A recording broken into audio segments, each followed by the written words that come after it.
कभी सोचा है आपने एक मर्डर प्लान करने में कितना टाइम लगता है? सीसीटीवी कैमरा में नजर आने वाला ये 21 साल का लड़का बनिंग्स हार्डवेयर स्टोर के अंदर जाता है। वो बिल्कुल नॉर्मल और कैजुअल लग रहा है। उसका नाम है तारिक जोत सिंह। ऐसा लग रहा है वो अपने घर के लिए कुछ नॉर्मल सामान लेने आया है, लेकिन जो चीजें उसने बास्केट में डाली वो नॉर्मल बिल्कुल नहीं थी। पहले उसने एक फ्यूल कैन उठाया, फिर डक्ट टेप, फिर ग्लव, एक शॉवल और कुछ हैवी ड्यूटी केबल टाइज। सोचो जरा, कोई नॉर्मल इंसान इन सब चीजों को एक साथ क्यों खरीदेगा? चेकआउट काउंटर पर पेमेंट के बाद वो मस्त वॉक करते हुए बाहर चला गया। इसके तकरीबन 1 घंटे बाद उसे एक और सीसीटीवी में कैप्चर किया गया, जहां वो अपनी कार में फ्यूल भरवा रहा था। तैयारी मुकम्मल हो चुकी थी। एग्जैक्टली 8 घंटे बाद वो एक लड़की को किडनैप करके शहर से 400 किलोमीटर दूर एक सुनसान पहाड़ी इलाके की तरफ ड्राइव कर रहा था। दोस्तों, ये है जैस्मीन कौर की कहानी। एक ऐसी कहानी जो प्यार से शुरू हुई, ऑब्सेशन बन गई और खत्म हुई एक हॉरिफाइंग मर्डर पर। तो चलो शुरू से स्टार्ट करते हैं।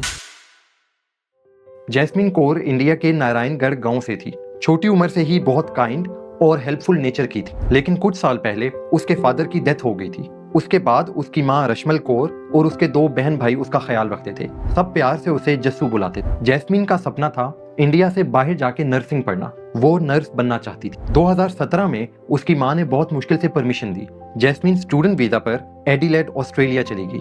उसका यूनिवर्सिटी ऑफ साउथ ऑस्ट्रेलिया में नर्सिंग कोर्स में एडमिशन हुआ था। तो वो ऑस्ट्रेलिया में एज अ स्टूडेंट अकेली रह रही थी? नहीं, उसकी आंटी रमनदीप खरोट और अंकल मनिंदर खरोट एडिलेड में ही रहते थे। वो भी उनके साथ रहने लगी। जैस्मीन बहुत खुश थी। वो नया कल्चर एंजॉय कर रही थी। अपने पोलाइट और काइंड नेचर की वजह से लोग उसे पसंद करते थे। और फिर 2018 में उसकी मुलाकात हुई तारिक जोत सिंह से। तारिक भी पंजाब से था, लुधियाना के बलाला गांव से। वो भी यूनिवर्सिटी ऑफ साउथ ऑस्ट्रेलिया में कंप्यूटर साइंस पढ़ रहा था। बैकग्राउंड सिमिलर था तो दोनों की जल्दी बॉन्डिंग हो गई। तारिक बहुत इंटेलिजेंट था। 10th और 12th में उसने 95% मार्क्स लिए थे। दोनों की फ्रेंडशिप आहिस्ता आहिस्ता प्यार में बदल गई।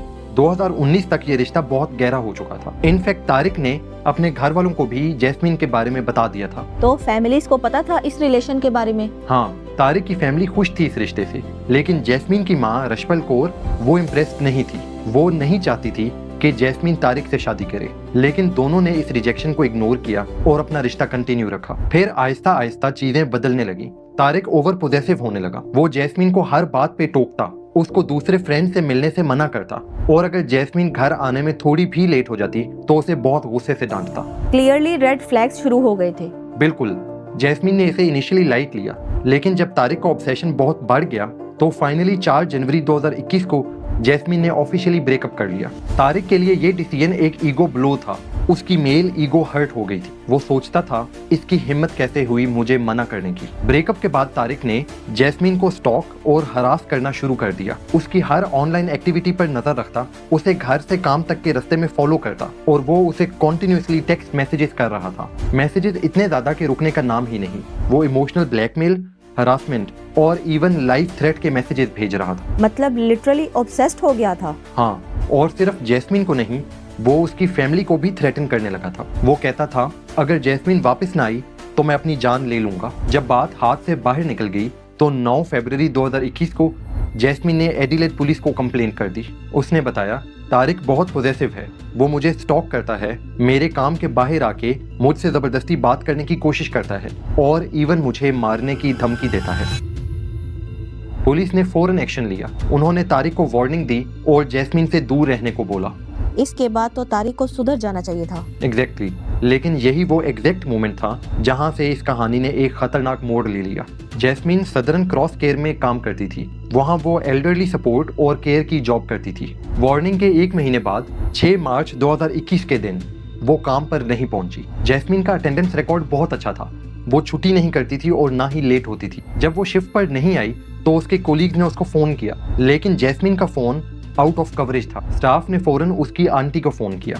जवाब मिला जैस्मीन तो जॉब पे सुबह ही चली गई थी। मतलब किसी को नहीं पता था कि वो कहाँ है? हाँ, वो बिल्कुल गायब हो गई थी। पुलिस ने केस को अर्जेंट ट्रीट किया और क्योंकि जैस्मीन ने फरवरी में तारिक के खिलाफ कंप्लेंट की थी, पुलिस का पहला शक तारिक पे ही गया। पुलिस की टीम सीधा तारिक के घर पहुंची।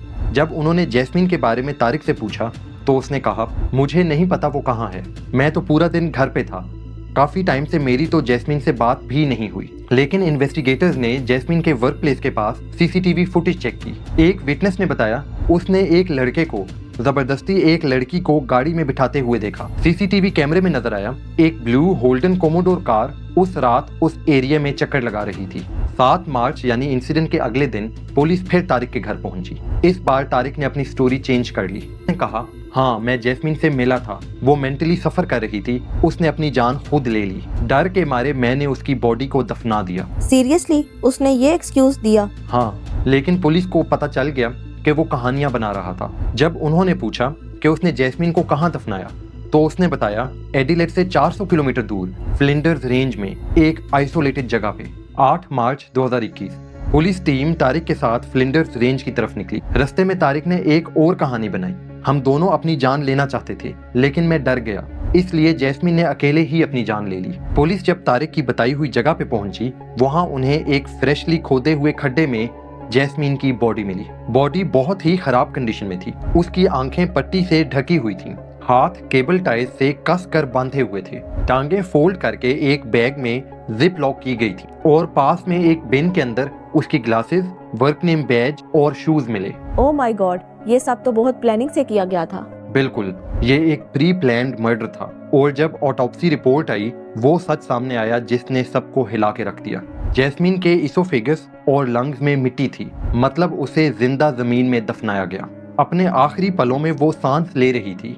आहिस्ता आहिस्ता मिट्टी उसके अंदर जा रही थी। वो अपनी सिचुएशन की हेल्पलेसनेस को पूरी तरह महसूस कर रही थी। यार, I can't even imagine. Police ने जब केस को और डिटेल्स में इन्वेस्टिगेट किया, उन्हें बनिंग्स हार्डवेयर स्टोर की सीसीटीवी फुटेज मिली। 5 मार्च की रात यानी किडनैपिंग से एक दिन पहले तारिक वहां गया और क्राइम के टूल्स खरीदे। जब पुलिस ने तारिक का फोन सीज किया, उन्हें उसके फोन में अनसेंट मैसेजेस मिले जो उसने जैस्मीन को भेजने के लिए लिखे थे।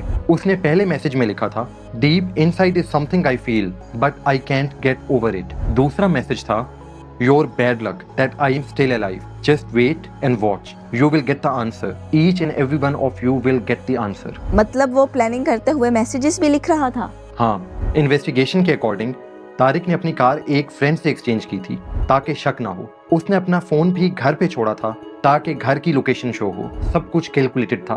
पुलिस ने तारिक पे किडनैपिंग और मर्डर के चार्जेस लगाए। अप्रैल 2021 में कोर्ट की पहली हियरिंग में तारिक ने खुद को नॉन गिल्टी बताया, लेकिन 6 फरवरी 2023 को उसने अपना जुर्म कबूल कर लिया। जज ने इस इंसिडेंट को क्रूअल और एक्सट्रीम बताया। जज की स्टेटमेंट थी, मैं सोच भी नहीं सकता कि जैस्मीन ने अपनी आखिरी पलों में किस तरह की दर्द महसूस की होगी। 400 किलोमीटर तक गाड़ी में ले जाना, फिर उसे जिंदा दफनाया जाना, ये किसी के लिए भी हॉरिफाइंग होगा। तारिक जोत सिंह को 24 साल की सजा सुनाएगी, लेकिन क्योंकि उसने अपना जुर्म कबूल कर लिया था, सजा को 22 साल 10 महीने कर दिया गया। लेकिन 2024 में प्रोसिक्यूशन की अपील पे सजा को बढ़ाकर 28 साल 6 महीने कर दिया गया। ये सजा पूरी करने के बाद तारिक की उम्र तकरीबन 50 साल होगी और उसे इंडिया डिपोर्ट कर दिया जाएगा।